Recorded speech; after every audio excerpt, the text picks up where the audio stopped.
हनुमान और बाली के बीच भयंकर युद्ध हुआ था। कई मील भागने के बाद बाली ने अपनी जान बचाई थी। आज इस प्रसंग के संबंध में बात करते हैं। दोस्तों, मैं हूं शिव और आप देख रहे हैं हमारा यूट्यूब चैनल चौर टेक्निकल। और आज है मंगलवार और मंगलवार को होता है कुछ स्पेशल।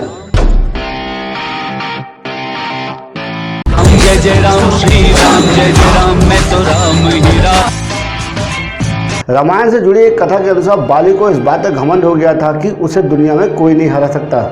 राम भक्त हनुमान जी वन में तपस्या कर रहे थे। घमंड से चूर बाली वहां पहुंचा और बजरंगबली की तपस्या में विघ्न डालने लगा। हनुमान जी ने उसके ऊपर बिल्कुल भी ध्यान नहीं दिया, लेकिन वो रुकने का नाम नहीं ले रहा था और वो जोर जोर से चिल्ला कह रहा था कि कोई उसे हरा नहीं सकता। इस पर हनुमान जी ने कहा, वानरराज आप अति बलशाली है, आपको कोई नहीं हरा सकता, लेकिन आप इस तरह चिल्ला क्यों रहे हैं। यह सुनकर बाली चिढ़ गया। उसने हनुमान जी को चुनौती देते हुए कहा कि वे जिसकी भक्ति कर रहे हैं वह उन्हें भी हरा सकता है। ऐसा सुनकर हनुमान जी को बहुत ज़्यादा क्रोध आ गया और उन्होंने बाली से लड़ाई करने के लिए चुनौती स्वीकार कर ली। तय हुआ कि अगले दिन दोनों के बीच दंगल होगा। हनुमान अगले दिन दंगल के लिए जा ही रहे थे, तभी ब्रह्मा जी प्रकट हो गए। ब्रह्मा जी ने हनुमान जी को बहुत समझाने की कोशिश की कि वे लड़ाई के लिए नहीं जाएं, लेकिन वे हनुमान जी नहीं माने। हनुमान जी ने कहा कि बाली ने उनके प्रभु श्री रामचंद्र जी को चुनौती दी है और ऐसे में उसे जवाब देना बहुत जरूरी है।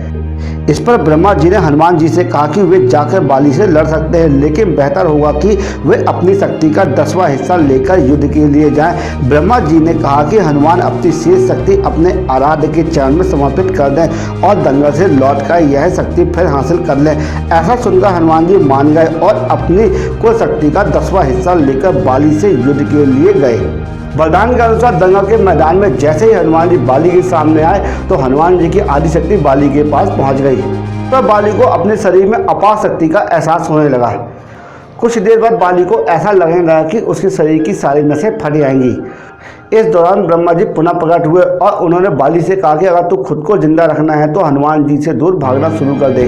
बाली ने ऐसा ही किया। वह लगातार भागता रहा ताकि उसकी ऊर्जा खत्म होने लगे।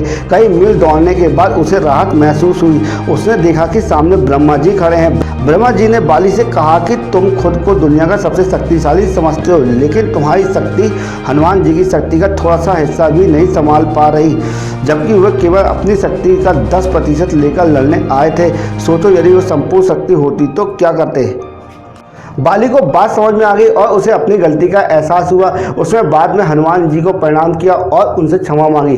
दोस्तों, इस कहानी से हमको ये शिक्षा मिलती है कि हमें अपनी ताकत का अहंकार नहीं करना चाहिए। इसी वक्त हमारे यूट्यूब चैनल को लाइक कर दीजिए। इसी तरह यूजफुल कंटेंट प्रतिदिन आपके लिए लाता ही रहता हूँ। जय श्री कृष्ण। जय हो पवन कुमार, तोरी शक्ति है अपार।